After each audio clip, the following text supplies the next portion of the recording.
Hey there, folks. I'm Matt Hansen. And I'm John Johnson. And you're listening to Planes, Trains, and Comic Books. The podcast where we discuss favorites we've reread, both classic and new comics we want to read, and everything else in between. And here's the comic we picked this week.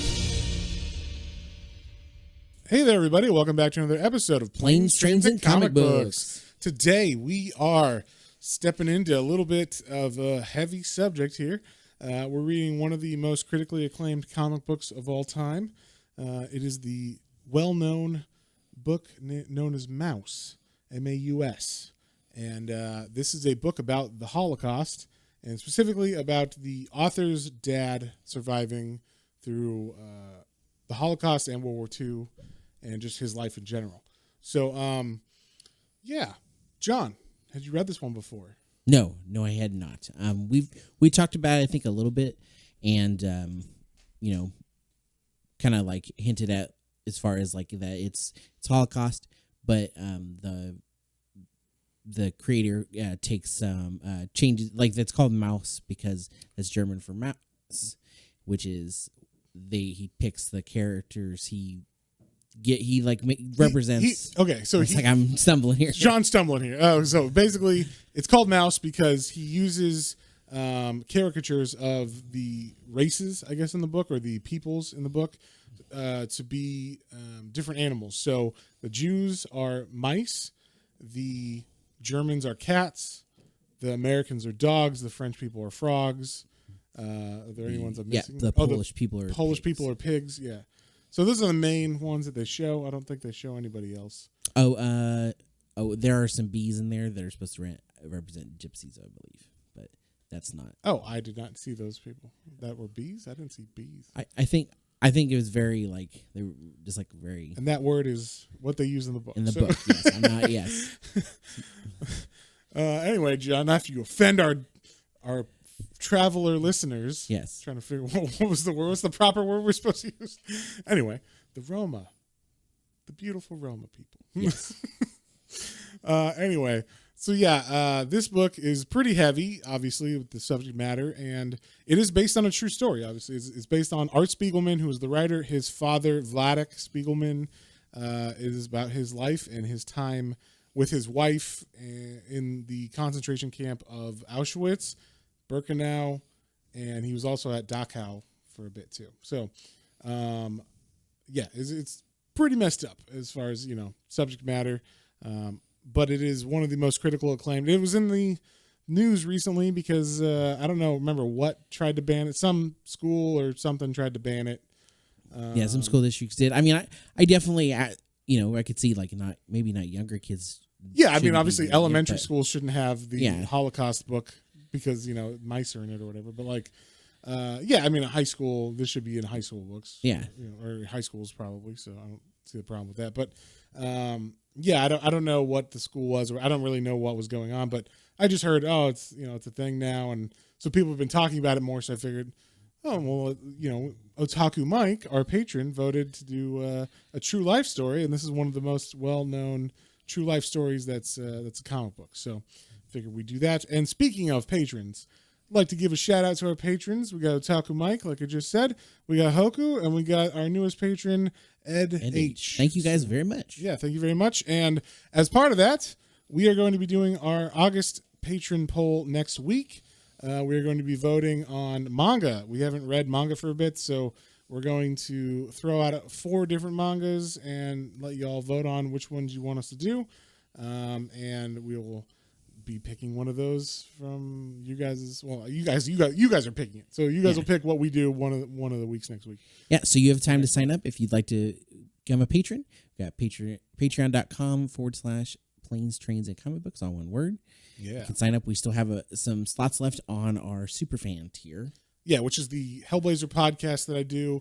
Much like Matt's Minis Swamp Thing, it is Matt's Minis Hellblazer. I'm reading through all the issues. This week we are on issue 31. So working our way through that long run Yeah. of Hellblazer. But that's awesome. So that's a lot of extra episodes just for patrons. So Yep. definitely check it out. And right now it's a little bit cheaper because we wanted to get people to jump on it. So super fans, that means you get the super fan deal.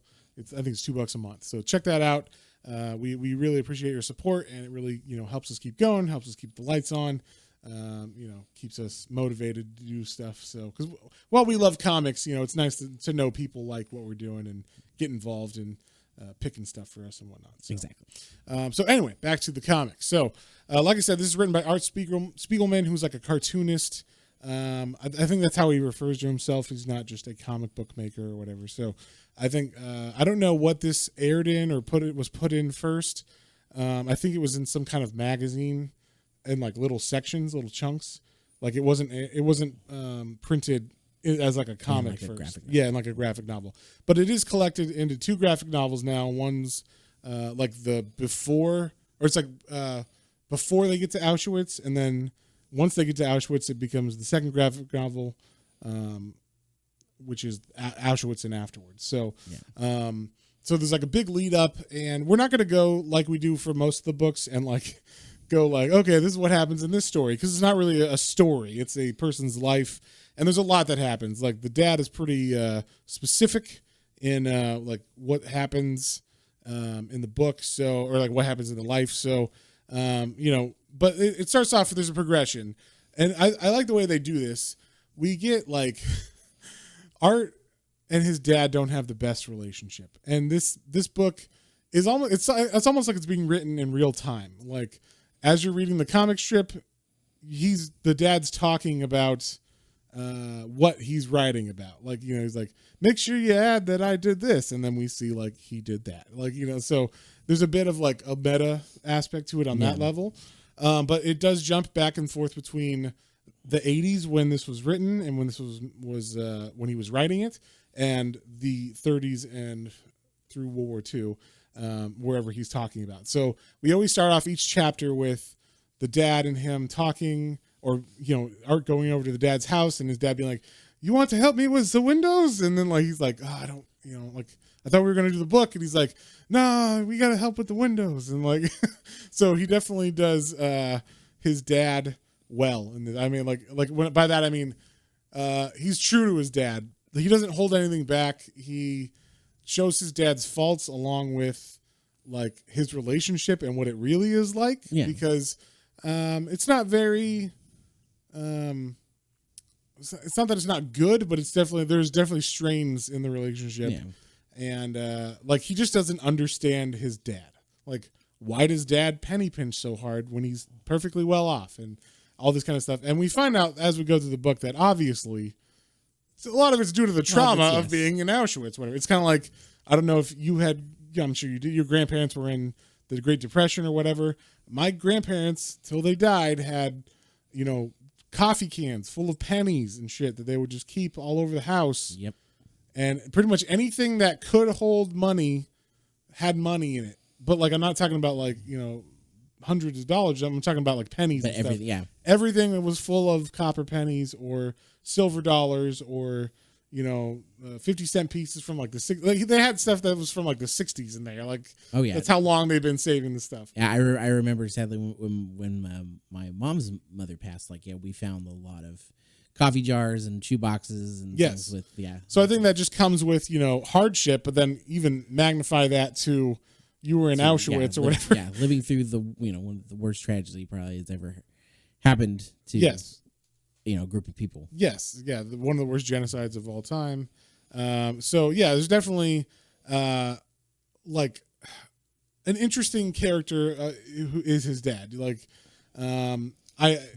it's as a reader, you're like, wow, his dad's a lot. But then you read what his dad went through, and you're like, oh shit, like, well, that makes sense. But so I could see how some people might not like his dad that much in this, as far as like when he's older. But then when you read about what happens, because his dad is so in the World War II parts, he's got a wife named Anya.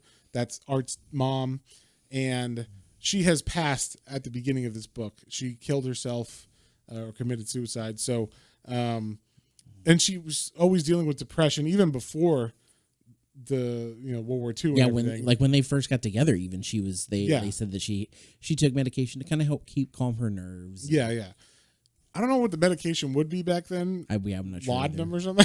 Here's some opium or whatever. I don't know what the fuck they would use back then, but yeah. So she was already like had issues with depression and stuff, and then imagine losing your entire family in the Holocaust and your children and everything, and that would just add to it. So eventually, she killed herself in '68, I think, is when it was. So his dad remarries, and the way he treats his new wife is not the best. Although you're not sure because the dad is relaying how she is to him to Art, and Art doesn't obviously believe him everything he's saying. But then it seems like some of the stuff is true, but it might just be because like basically the dad's like, she just wants me for my money, but it seems like yes she does, but not in the way that he's saying it. Yeah, it's very. You could tell that they're. He was lonely, and this was like the next chapter of his life, and so there's some love there, but there's also like some deep he says many times like she's his caretaker, yeah, and that he still misses Anya, like to her even. He's like, you're no Anya. Yeah, she's like, thanks. Yeah, and like when he says like she just cares about money, it's like she's like I just need to buy shoes or whatever, yeah, that's like he won't give me money for like hair, like a hair comb or whatever, like shit like that. But he's taking that as like she just wants my money, and so it's like it's weird because when she eventually leaves him at the end of the book for a little bit, and she apparently does say I'll come back for $100,000 or something, and he's like, see, all she wants is my money, and he keeps saying that she has gone with him to change his will a bunch of times. So I don't know how true any of that is. That's just what Art is relaying what the dad is saying to us. Yeah. So it didn't seem like she was that money hungry, but at the same time, I don't know. Yeah, when he shows conversations, and they're obviously verbatim because he puts in lines like, "Don't forget to put that in your book." Yeah, like, So it's very much, you can tell like they're both giving their perspectives of a relationship that is strained for both of them. Yes, and because of that, some things are true, some things they're embellishing from the other, because and something's just what they think is reality, or it's the person's point of view. So, but they have a strained relationship, much like Art and his dad's relationship. Yeah. And they bond a bit about because obviously his dad didn't want Art to become a cartoonist because you can't make money or a good living like that, according to his dad. So he wanted him to be a doctor or whatever, but Art is not. So he's trying to write this book about his dad and get these stories out and to turn them into Mouse, what eventually became Mouse. And so his dad enjoys talking about it to his son, but it is a lot of work for the dad. Obviously, he has to remember all this stuff, and it's not fun to remember. And even so much that like apparently the mom, Anya, before she killed herself, she had written a bunch of diaries about what happened to her because she was at a separate camp. She was at Auschwitz II, there was Auschwitz I, which is just called Auschwitz. Then there was Auschwitz II, which was actually a bigger camp the second name was called Birkenau. And that was within 2 miles of Auschwitz I, but they were separated. Like she had a different experience than him at that camp. So all of her stuff, the dad says that he burned the diaries in a fire because it just brought back too many bad memories after she killed herself. The same with a bunch of like pictures and a bunch of other information that he had written down or had. It's like, well, that would have been great for this book, Dad. Why did you burn all that shit? But like the dad Art gets super pissed at the dad for that. Like he even calls him like a murderer because he's like basically murdering the last memories he could have had of his mom, like what she went through, and like know more about his mom, and the dad killed that, So there are things like that happen in the book where it's like, wow, that's super impactful.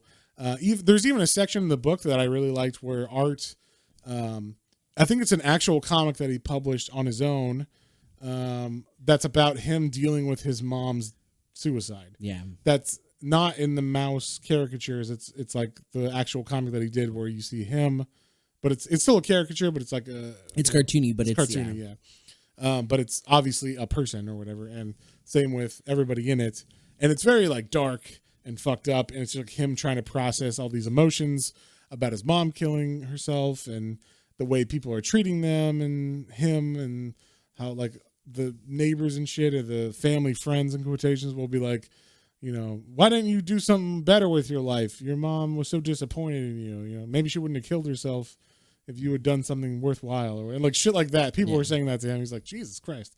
So that's like right in the middle of it. Yeah, and I did like how he that came about is because his dad had a copy of it, and his dad. Mala had a copy of it, and then the dad read it. And the dad was all pissed off one day when he came over, and Mala was like, "Oh, it's because he read the comic you made about your mom." And Art was like, "Oh shit, I didn't know he even read my stuff at all." And then he talked to him, and the dad actually wasn't mad about that at all. He was like, it was very like, because he said later, sad, but yeah, it was sad, but he's glad that like there was an outlet for him, basically. Yes.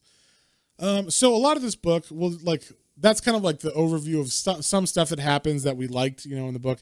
But like we said, this book is all from the dad's point of view, talking to the son, Art, about what happened in pre-World War II and pre the camps, and then after the camps. So I don't know how we want to approach this, because we'll go by like the chapters. It is separated into chapters. And the first chapter is called The Honeymoon, and that's just like the rise of the Reich in Germany. They're in Poland, though. So they live in, I don't know how to say any of the names of these places. Starts with an S. Sokovich or something like that.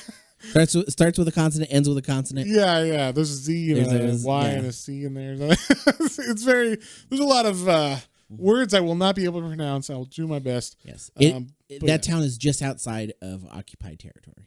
Yes, and it starts with like him. They go into a little bit of history, like how he met the mom, how the kids were, and basically they actually had a child before Art that didn't make it out of the camps, and as a lot of people in their family didn't. So that was one of the things actually I like that Art said too. He wrestled with a while with like, because there was one photo that he saw of him, and he I don't know how to say the brother's name, but it's basically like Richard, but it's like Richow. It's like Richow.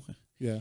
But basically, like he said, he wrestled years like with being jealous of a photo of someone, because he obviously like the perfect son is the son that died, and they have this picture that could never be bad or never do anything wrong, and you're living up to that memory. You're putting yourself against that memory. So yeah, that was a hard hitting thing. Very much so. Yeah. But yeah, the dad. The other thing that happens like during after when he's talking to him, when he's talking to Art, like obviously his dad is in bad health too, because he's got diabetes, he's got a heart issue, he's already had heart attacks, and this is like he has to take nitro pills every now and then when he he feels it coming on. He's like, give me my pills, So and this. Talking about stuff stresses him out, enough so that it happens a couple times while they're talking. So they do I don't remember when they do it, but I think it's in the first book, before they're gonna go and talk about Auschwitz. He does say, "My dad passed at this time" or whatever. So the dad dies in the making of this book, but he does finish. He does get the end of the story before that happens. Yes. So. So the mom dies in 1968 and the dad dies in 1982 or 3. I think 1982. Like yeah. So and for reference, that is while he's putting out these mouse comics. So he hasn't finished all of them coming out, and the dad has already passed by the time they come out. So I don't think he ever got to see this work come out. So and it's probably Art's most famous book. He also did a book about the Twin Towers, in 9/11.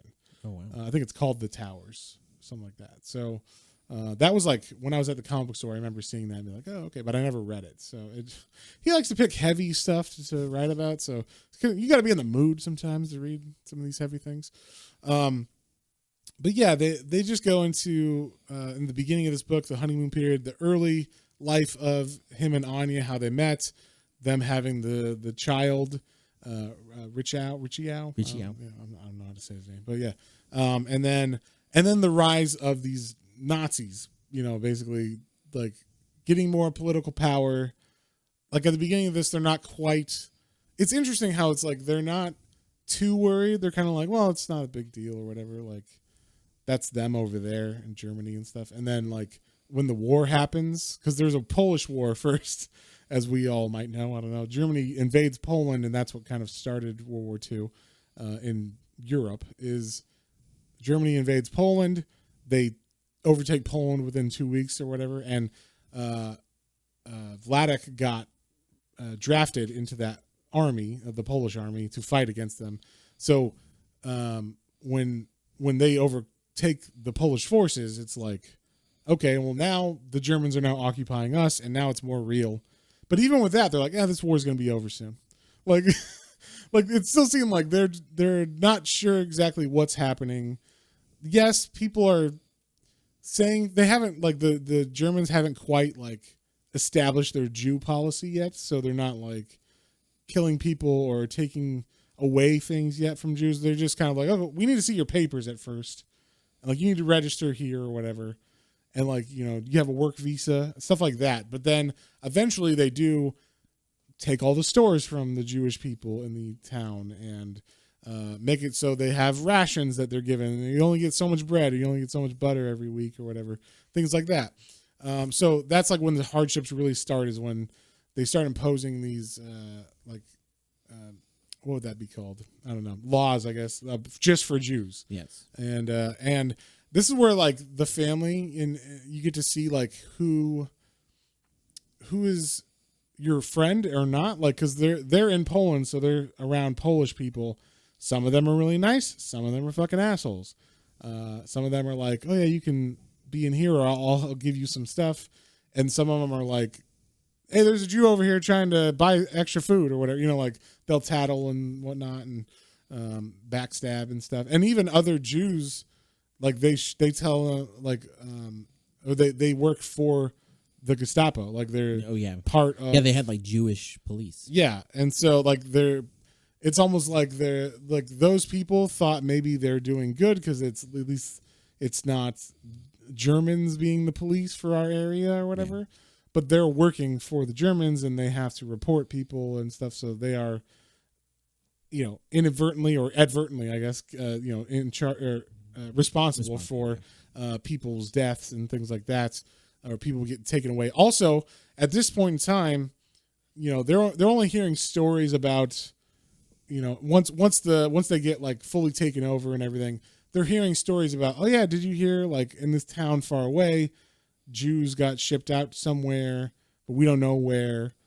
And then, like, so you're hearing, like, rumblings of what is going to become Auschwitz and death camps and stuff, but it's always just like hearsay.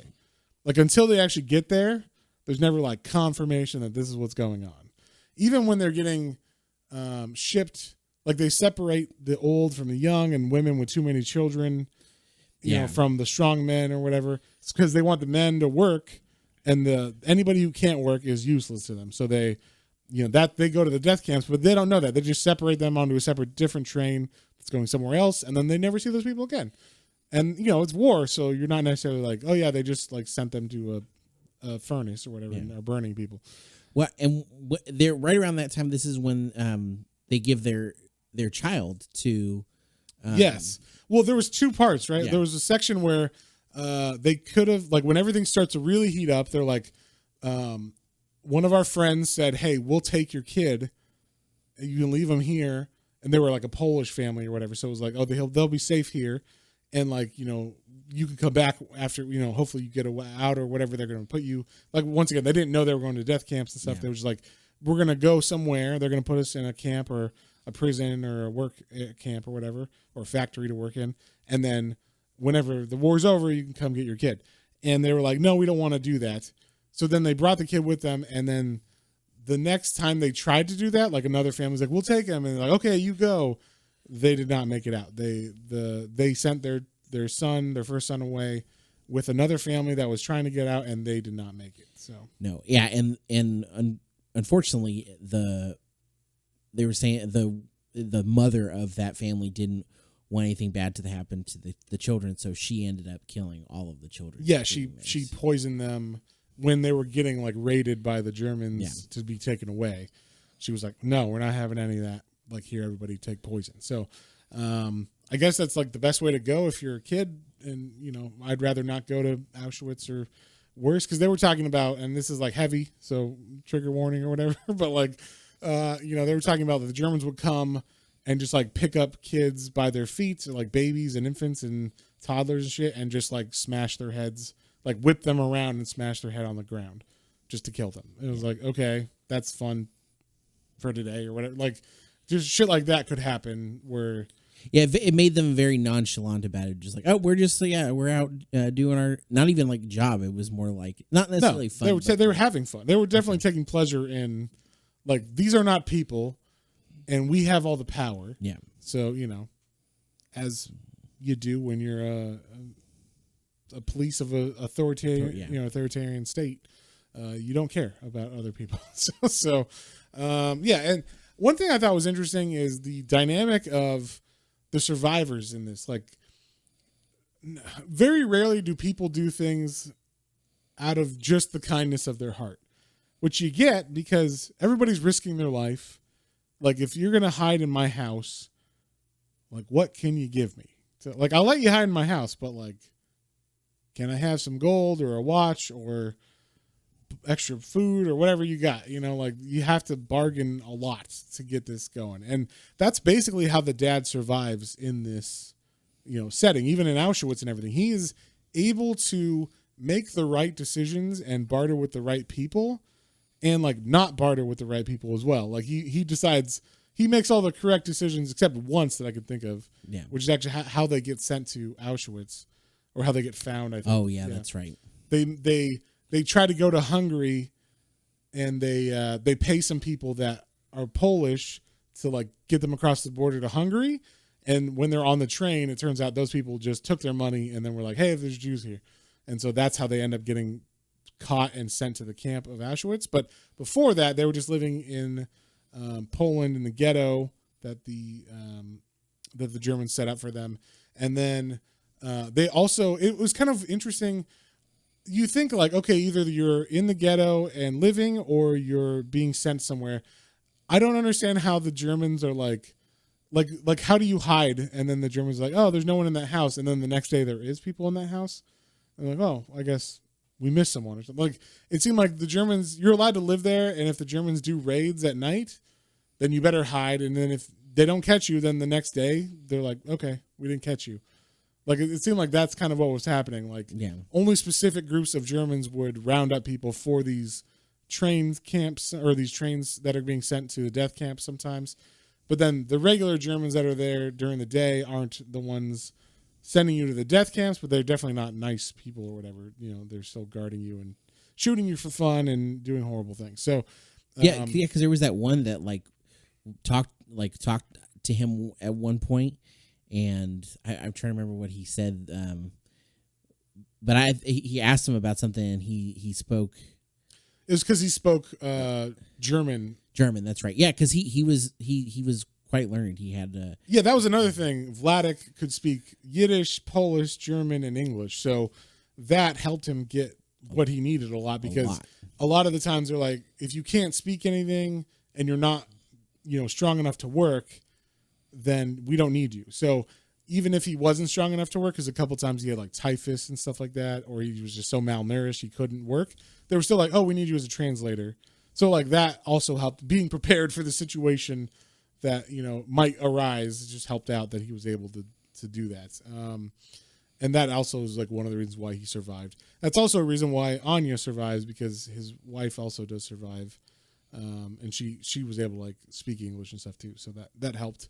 I think she became like an English teacher for someone for a while, and that kind of got her out of it. And there's a lot of stuff like that where like they were just, it was luck, but it was also like being prepared for the situation. And then like, even though you had no idea that was going to happen, kind of thing. So like I said, this book is divided into two separate parts. So when they actually get to Auschwitz, that's when like it starts to get heavier before that, but then it's very heavy once they actually get to like the death camps.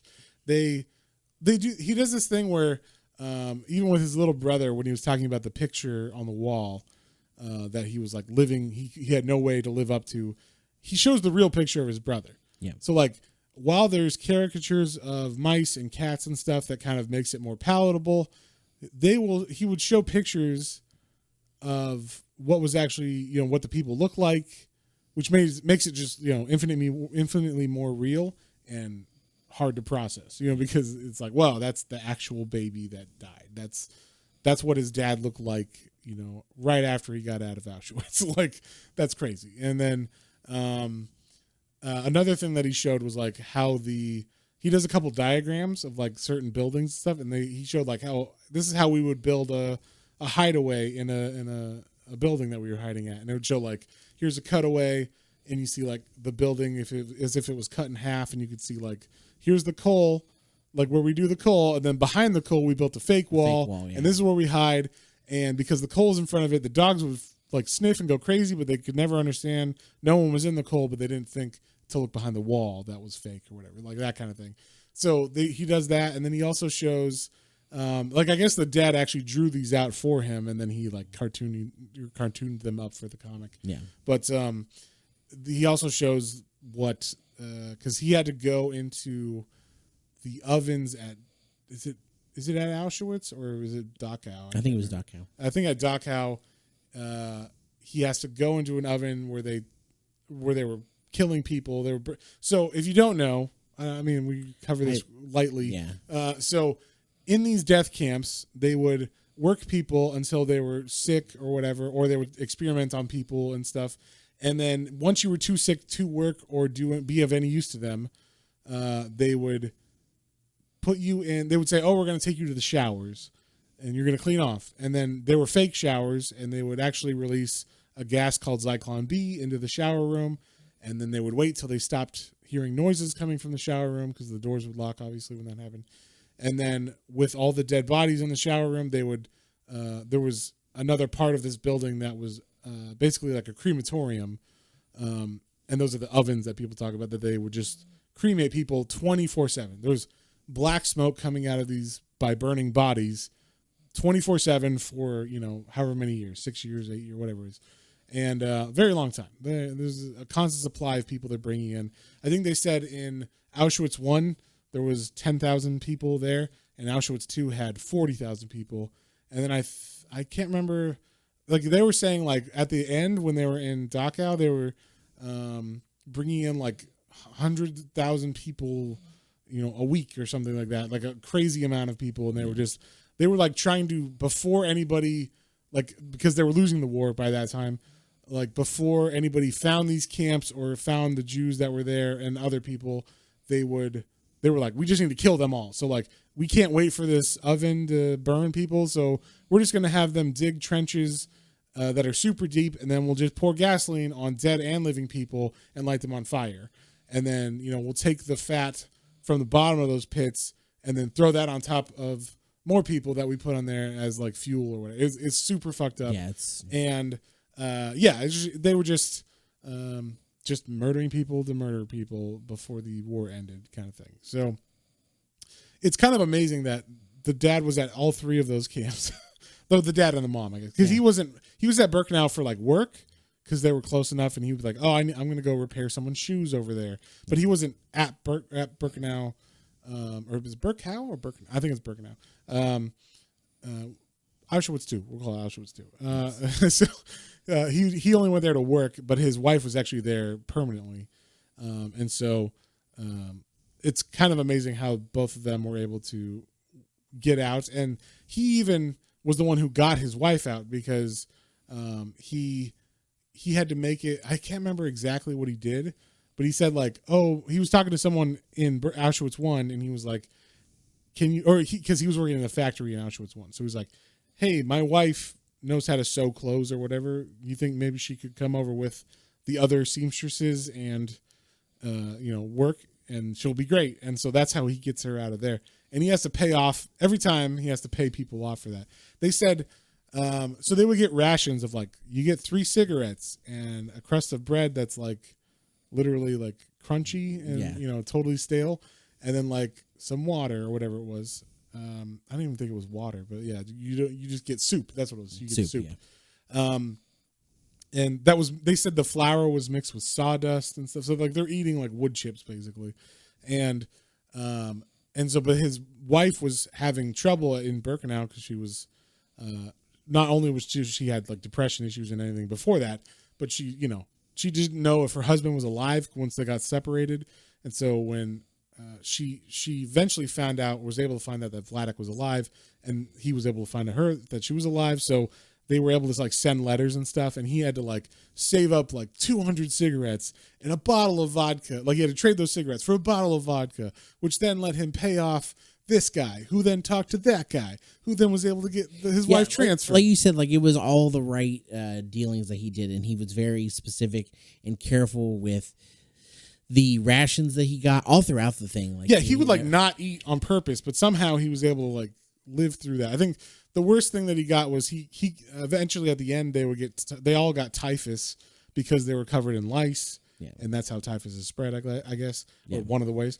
And so he ended up getting typhus twice, but he was able to live through it enough so that they were like at the end they were like, we're not going to kill him. We'll release him to the Russians or whatever, and get on the train. Like we need people who are just on death's doorstep, but not weak enough so that they'll die on the way there. So you're perfect. Like you're almost dead, but you're not dead yet. Like, and so that was who like the prisoners of war that they were sending to the Russians to, I guess, appease them or something. I don't know exactly why they were doing that, but they were like, maybe they were trying to not get judged so harsh or something. Yeah, a sign of good faith, I guess. I don't know. Who knows? Who knows? But yeah, so things like that, like there was definitely luck played into it, but then he, like I said, he made all the right moves. He was able to wheel and deal and use any of his like, because he was a salesman before, so he could use his sales tactics to kind of get people on his side that wouldn't normally be on his side. Like basically, even if you hate these people, you just be super nice to them. Like he would get like he would find a way like where he's like, oh, I got extra bread somehow, and then like someone would be like a German person or a Polish person that was a guard would be mean to him, and he would be like, oh, hey man, you want this extra bread? And the guy would be like, oh, cool, like thanks. And he's like, no problem. I wasn't hungry anyway. And, like, and then like eventually he would work it up to now they're friends, and then that's how he's like, oh, my wife's over there. Do you think maybe? He's like, well, I can't do it for free. He's like, oh, of course not for free, but maybe for 2 loaves of bread. Like so. It was like he was able to figure this shit out in the worst circumstance possible. Yeah, he was extremely resourceful in the worst circumstance, like you said, you could possibly. Yeah, I mean, I think me and John would both die in those situations. Like we were just, I don't know if I would be able to do that. This man was very, very, he's a survivor. I mean, it's literally called Mouse, A Survivor's Tale, because, his dad quite literally was able to survive, not only just him, but him and his wife, and get them both out of those camps, and like you said, just in general, again, to go to so many of them. Yeah, that was the other, like, yeah, like I don't, he lived in the ghetto, then they got transferred to Auschwitz, and they had to, he made it through that. And then when I heard he went to Dachau, I'm like, Dachau's another death camp. like it's not like you're going anywhere better, but they didn't know that at the time. Like, also you're just at the whim of the Nazis. So it's like, okay, I'm going to get on this train because I have to. And, he would, one of the things that he would do is when he was older is he would always pride himself on his exercises in the morning. And I think a lot of that was because he had to stay in really good shape in order to stay on the like not kill list in Auschwitz. So like, he even said specifically, like every week they would line you up and they would say they would inspect you. And if you were good enough to keep working, they put you on the left. And if you weren't, they put you on the right. And no one ever saw anybody again that went on the right. That's true. He even said there was a couple times where he even like would try to take like clean the mud and dirt off of him. Yeah. He would take like, or not, what you could call a bath. But like, right. However you could get clean. Yeah. He would look more presentable to be a worker. Yeah. And another thing he did that I thought this was like one of the cleverest things. So at one of the camps, I don't remember which one it was, but it was towards the end of the book. So it might've been Dachau. But he was brought to there and they were like, they wouldn't feed you if you had lice on your clothes. They're like, oh, you're disgusting. Get out of here. So he was like, well, I need to eat to keep my strength up so we can get the fuck out of here. And also, I have other friends as well. So he was able to he somehow was able to bargain for a shirt from a Polish guard. He's like, hey, if you give me a shirt, I'll give you this. And the guy's like, okay, I guess. And then he kept that shirt super clean so that he could wear it only when he went to go get soup, so that they would look at his shirt and be like, oh, you're clean. Here's your soup. And then he always got to eat because he had this extra shirt. And he was able to get it for a friend, too. And then, unfortunately, that friend went somewhere else and was never seen again. And then we found out that he died as well. There was a lot of people that were in this book that were friends or helpers or people that he knew, family members, relatives, acquaintances, that all end up not surviving this. So that was one of the things that was pretty impactful. Is there's all these people you meet throughout the book that know him, and hey, it's Art, or it's Vladek, I guess, it's Spiegelman, and he'd be like, yeah, it's me, and then they come up with a plan to try to get out or make it better for themselves wherever they were, as good as possibly, as good as it could be, and then they'd be like, yeah, we never saw them again after that. They were taken away one night. Somehow they got caught while trying to get out of the town or smuggle this or that or buy bread without a pass or whatever. And we were never, we just saw them walk around a corner and we heard da da da da da, and we never heard from them again. So we were assuming they're just murdered right there. So there was a lot of stuff like that where a lot of people you met or that were in the book that were just acquaintances or people in the family that you met for a little while, they ended up not getting out. And pretty much, they say at the end of the book, pretty much everybody in his side of the family died. He was the only person to make it out besides, I think, one cousin or something. Other than that, everybody else was dead on his side of the family. And I think the wife had a better ratio, but it wasn't very good. Still, yeah. And so, this totally eliminated very, very large swaths of people, as genocides do generally. So, and this is an interesting thing. One of the things I think that kind of helped them as a people is because in this book they really show there's a camaraderie between Jewish people in general, where they're like, hey, especially if you're in the family, we help our own family specifically. Yeah. You need a loan, here, and I won't charge you interest, and it'll be you pay me back when you can, or oh, you need bread, here's some bread, whatever they have to barter. They are able to stow it away for when it's needed most. And I think that them as a people have done that over lots of years. So that's why there was a lot of wealth in the Jewish community there anyway, because over the years they're a community that values saving stuff or whatever. And so that came in handy, especially with him. But that also later on ends up kind of being a neurotic trait he has. He's like, well, I'll just get the napkins from the Chinese restaurant next door. Why would I buy napkins? That's a waste of money. It ends up kind of being a neuroses for him later on. Kind of like a hoarder too. Yeah. He never wants to throw anything away, but he'll throw away his mom's books or whatever. Exactly. That's it. He already says that specifically. He's like, oh, you'll burn all of mom's books and stuff and all of her notes. But you keep these fucking napkins from the Chinese restaurant 10 years ago or whatever. Or you give me lectures about how I use wooden matches when those other ones are free if you just walk 10 miles to the counter of the local bar or whatever. It's all right, Dad, yeah, but these matches are $1, so who gives a shit? Yeah. There was a lot of stuff like that would come up, and I get it. I think everybody's parents have things that they have, neuroses about. Their quirks about. Yeah, their quirks. My dad is similar things. We won't go into that, but no, I was my folks have stuff too. But yeah, one of the things I do like it too that they went into specifically more with the dad in you're saying with the Jewish community is just kind of the even throughout all of this horrible string of events, we'll say, is that there is still a profound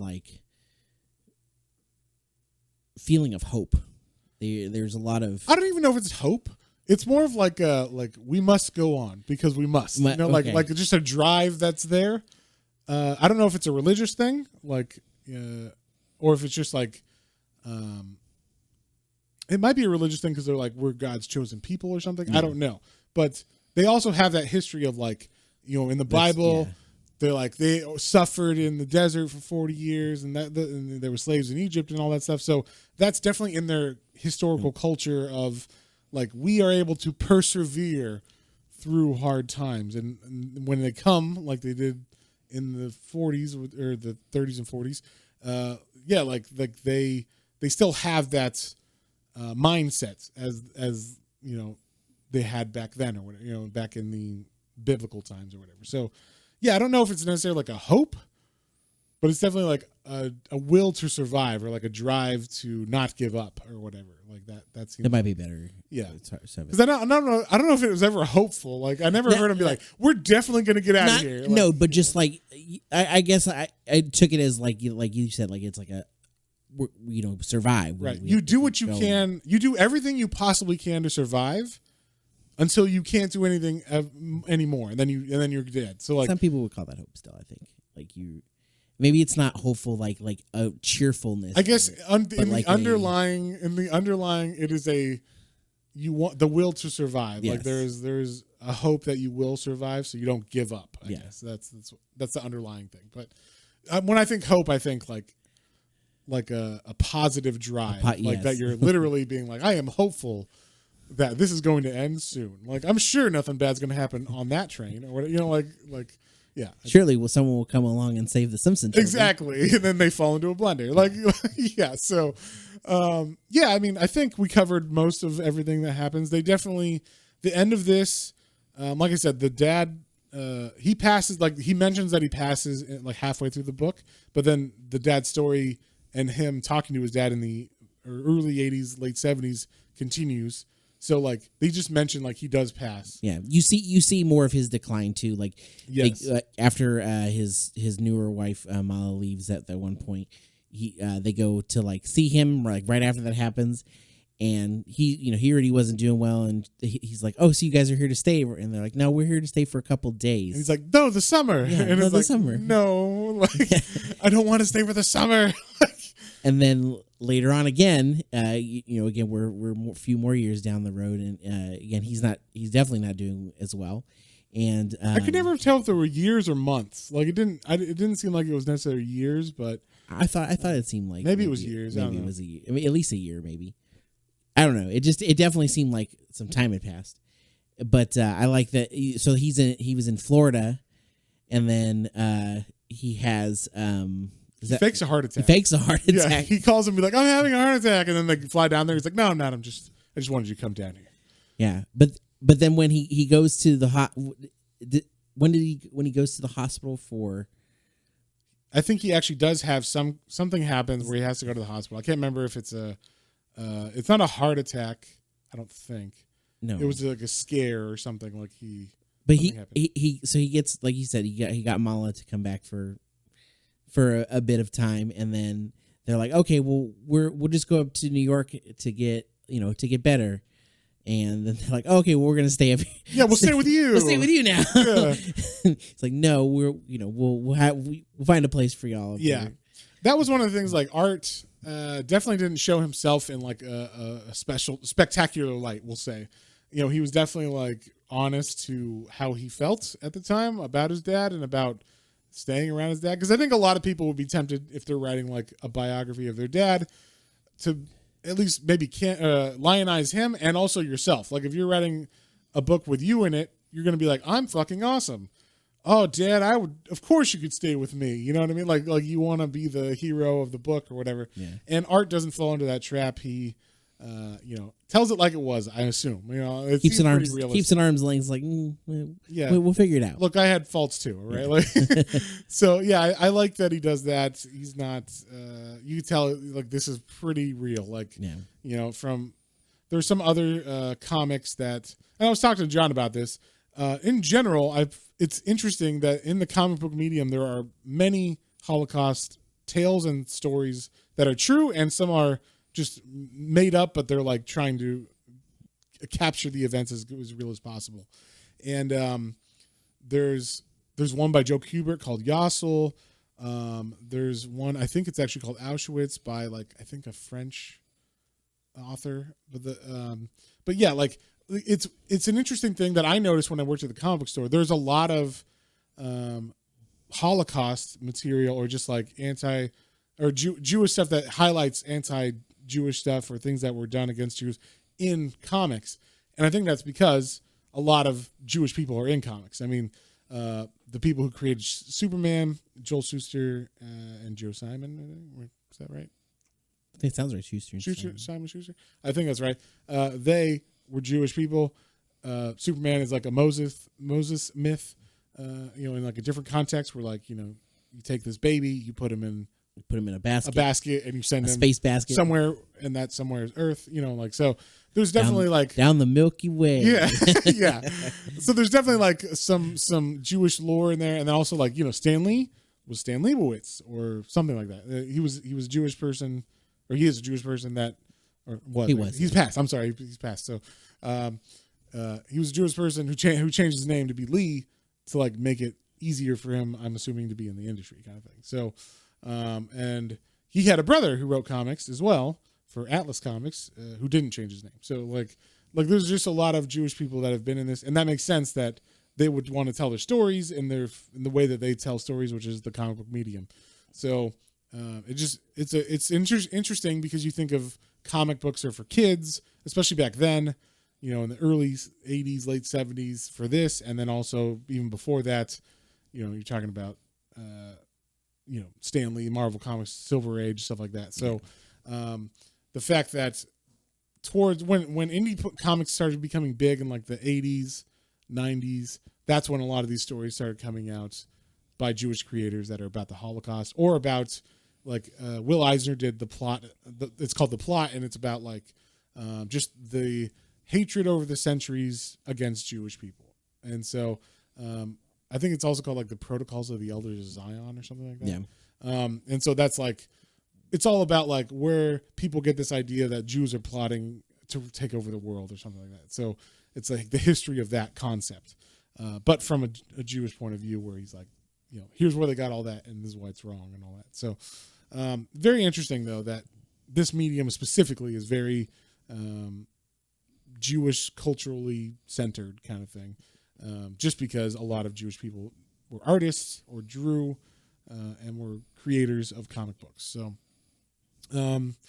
is there anything else we didn't cover, John, that you can think of that you want to bring up? The only thing I'll say is the ending, the whole comic obviously is very hard hitting, and a lot of somber moments. I mean, a lot of moments to cry. Oh yeah. The end specifically, where he's like finishing up, is basically like he's getting that last bit of the story from his dad. Yeah. Pretty much almost on his deathbed, and the way that he's like, oh, okay, well, I'll talk to you later, Dad. And the dad's like, okay, and he calls him his son, the dead son, the dead son's name. Yeah, it's like, yeah, okay, I'm tired, and it's been hard to tell you these stories, and he calls him that name. Bye, Rico. And it's like, oh my God, yeah. Yes, that, and then like the last panel of the book is like the gravestone of his mom and his dad together at the graveyard. So, I mean, it's very, very hard hitting. And yeah, it's one of the more, you were saying, one of the most hard hitting books you've ever read.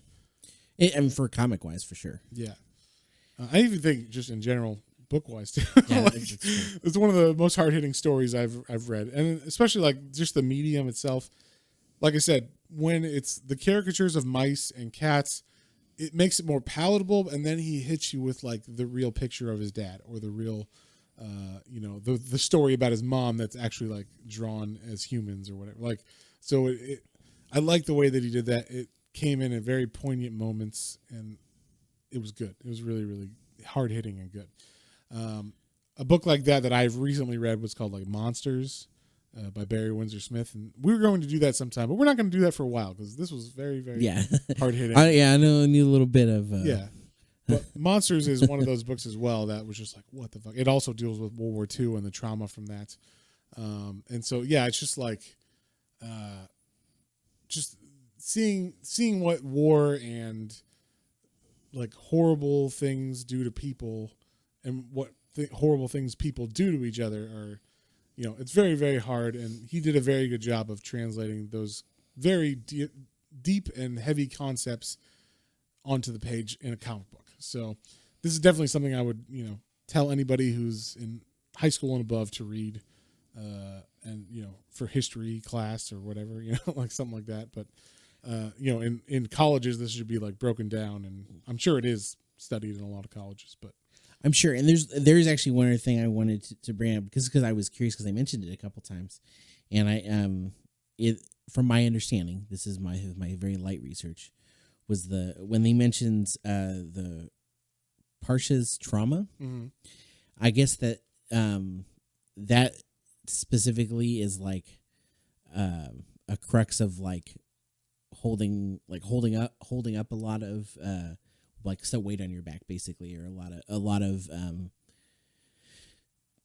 of heavy things on your back, Right. and like being You're like Atlas. You're just, yeah, kind of, and like so but it's like it's all for God's gift or whatever eventually, and this is coming from not a very religious person, but I just thought it was interesting because they were saying the like that's the crux of the story, is that it was all of that. So he went through all of that, and his son's able to tell this story to have people see that. So I Yes. just thought it was an interesting way. yeah, that was, I don't even know how to pronounce it. Like you said, Parsha's trauma. I think that's how you pronounce it. And forgive me if it's if it's I don't wrong. I don't know the concept, but yeah, there's definitely like a lot of significance in a lot of the stuff that they're talking about, a lot of concepts, I'm sure, in like Jewish religious stuff and other things as well that I don't pick up on because I'm not Jewish. But you don't have any Jewish members in your family, do you, John? I don't think so. No, neither do I. Nothing, So yeah.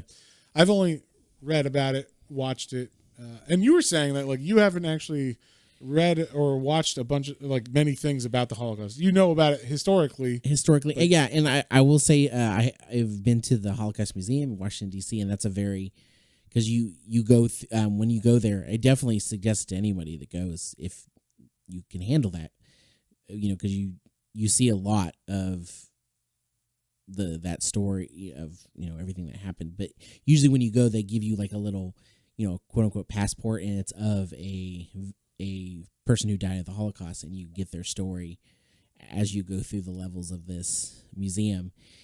And it's it's powerful to see, to say the least, to see the amount of items and things that they have from all of those people that perished. Right. Yeah, I went to the World War II museum in Kyiv, Ukraine when I was there, and that's similar. There's definitely a section of it that is like it's the Ukrainian Holocaust side of it or whatever. So, Yeah. And there was one of the things that stuck with me. There's a dinner table that is like 100 feet long, and every place sitting is like named a family's name, and that's like all but not all of a lot of the families that were killed in this, camp. I don't think it was a camp. I don't even know if it was a camp, but it was, that was killed during that time. And they had things like, here's a lampshade made of people. Here's a, like a bar of soap made of people. Stuff like that. It was just like, Jesus Christ. So it was very, very messed up, and super fucked up. And I think they're called museums of tolerance or something like that. In LA, there's like the Tolerance Museum, which I think is a Jewish organization where they have like a Holocaust kind of museum. I had never went to that one, but I saw it and I was like, what is that? Because it's called the Tolerance Museum, so I wasn't sure exactly what it was. But someone said, oh, that's the Holocaust Museum. I'm like, oh, okay. And then there's also the Skirball Museum, which shows highlights a lot of Jewish art and stuff. And there was like a comic book exhibit there, like Golden Age creators and stuff. And they actually had Action Comics #1 on display there. So that was pretty cool. And there was like a whole like Jews and Jewish history of comics and kind of thing like that. So, it was pretty cool. I just, it's interesting to read about specifically Art's father's life and see what he went through. and I've read a lot of the other comic books that are about the Holocaust or just Jewish experiences in the Holocaust. And then, of course, everybody, most people have seen the movies and stuff. Band of Brothers does a good job of representing like what it was like for the Americans to find these camps. Of course, you have Schindler's List and those kind of movies. Which you said you hadn't seen. You should watch. No, it was surprisingly I have not seen it. I've seen clips, but yeah.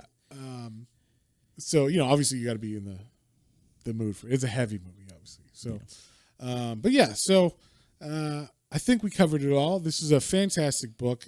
Definitely go check it out and read it. It is the one we read is the Complete Mouse, so it's both volumes put together because they are sold separately in paperback. So, like I said, the before Auschwitz and after Auschwitz. Well, or not. During Auschwitz, I should say. And so, John, what would you give it, and what did you think overall? I mean, overall, like you said, it's very powerful. I like the art a lot. I thought, it's got a style. Yeah, for sure. It's unique caricatures of the different groups of people, but it works. I like the way. One thing that we didn't talk about whenever they would like be incognito in like a Polish city or whatever, they had like pig masks on. That's right, over their mouse faces. I thought that was interesting, like to show, but also like they still had their tails hanging out behind them and stuff. So it's like they're pretending, but it's people could still tell if they knew them or it's not super incognito. Maybe they have an accent, maybe they slip up, or people know who they are and they know that they're Jewish. So I thought that was a good way to show that. Yeah, that was clever. Yeah. But yeah, and like I said, we there are a couple other characters we didn't like really get into, but like when the Americans come and they're dogs, and the French people, there's like a frog or two, in one of the camps and stuff, and so it was a unique style, and it was very well done though. Like it works for it. The cats were very scary and angry looking. Yep. Just like regular cats. Yeah, just like all them normal cats. They're basically they're murderers. Yeah, all cats are murderers. So. Yep. But yeah, I mean, this is a weird one to say. Like I enjoyed. What would you give it, John? What would I give it? Because I don't, Yeah, I mean, I don't know if it's not fair to rate it like a normal comic necessarily, but I mean, I would say this. I don't know. I enjoyed it, and it's a very powerful story. I don't know if I would go back to it. I mean, unless I really was like, oh man, I want to recall that. I mean, like I said, it's a good story. Well, I read this 15 years ago, and I reread it for this. Okay, and I definitely hit harder on different things this time. Than last time. I don't think you need to visit it more often than that necessarily, but like I think it is a good book. Like kind of like I will rewatch Band of Brothers every 5 to 10 years and be like, wow, that was super fucked up and like heavy and everything. But I don't need to watch it like every week or every year even. Like some people do. That's cool. That's your thing. But like some of these heavier things, it should be watched. It should be read. It should be talked about. And like discussed in schools and colleges and stuff. 100%. But like you said, I don't know if you're gonna. This isn't your like. It's Friday. Check out Mouse. So. Yeah. So if I have to, I would say don't rate it like your enjoyability. Just be like, is it as a comic book, as the medium? Like we just said, everybody should read this. That is over. High school age. High school age and over. So. I mean, to me, that's like, would you give this to someone to read? Yes. Yes, definitely. That's like where obviously you're not like it's a 10 because it was a blast or whatever, So yeah, I will say it's not necessarily long as far. I mean, it's it's over 300 pages, but it's not. I think it was 300 pages. It wasn't over. I don't think. Okay, but it wasn't necessarily like lengthy as far as read. It was dense with like the characters and all of the events that were happening because it went boom, boom, boom, boom, boom with. From all the little things leading up to like a big, turn of event. So I would say I would probably give it an 8. An 8. All right. I'm going to give this one a 10. Now you're How making dare me you, feel. John? I know you're making me feel really bad. John, he's got some hidden agendas there. Wow. No jokes like that on this one, sir. I'm sorry. I'll put my foot down for that. Oh, no, man. I. There's a reason why your favorite bad guy is Sinestro, huh? Sinestro. Oh, yeah, because this becomes a White Lantern. No, my favorite bad guy is the Red Skull. No, I meant because he's got that whole the whole arc where he's got like the Hitler mustache. The Hitler mustache. And he's a fascist. Yeah, and then he becomes the dictator or White whatever. Lantern. Yeah. Yeah. Anyway, so enough of that. No. This is too somber for those jokes. Yeah, 8's fine. That's fine. I'm just saying I would give it a 10 because I do think everybody should read this. It is like the peak of like what a comic book can do in a certain situation. It's kind of like, when people read this, they're like, I did not know comic books could do this. Like they don't expect it when they pick it up. They might expect it when they pick it up, but it definitely hits harder because of the medium, I think. Oh, yeah. And so I think this is a perfect example of what comic books are able to do and what they can do, not necessarily what they should do all the time, but obviously we want to entertain and everything and we like our superhero stuff or whatever, but these stories specifically stand out to me in everything I've read. Like you're saying, yeah. I mean, like I would say like the average person probably doesn't know like, oh, there's a hard-hitting comic about a true story about a survivor of the Holocaust. Like that is, and there's more than one, but there's more. Yeah, but I just mean like if they were walking and they were like mouse and they saw this cover, they're like, what does this have? And that's actually the good thing about like all the press it's been getting. I've been seeing it more in bookstores and stuff, like because people are like, oh, mouse. People are talking about mouse. Let's buy it and put it on the shelves, and then people see it and be like, oh, that's that book someone banned or someone was talking about or whatever. So. That's the only good thing about like the controversy of like banning books or whatever. It will get on the news and then people will start buying it again and then more people will learn about it. And that right now comic books are hot enough that people would actually pick up a comic even if they've never done it before. Yeah. And be like, oh, comics are fun now, right? Everybody likes that, and then like they'll check it out. So and then they'll pick up mouse. I heard these are hilarious. A good time all around. And then no, that's not the one. But I think it has a swastika on the cover. I think everybody you think you know what you're getting. Know what's getting into with that. So anyway, so you give it an 8, I give it a 10. John, what are we reading next week? Polar Volume 1. This is a spy kind of a thriller? Yeah, spy thriller. You said it was a Netflix movie. I don't know anything about this. I just know things that you mentioned about it. It's so Netflix movie? Watched it. I watched this movie. It's got Mads Mikkelsen as the Black Kaiser, who is the assassin, I guess, that was in retirement. It came out around the same time that like John Wick came out, but it was already a property before John Wick came out. So it has a similar vibe to that. Okay. At least the movie did. I don't know what the comic. I never read the comic, so I figured we'll check that out.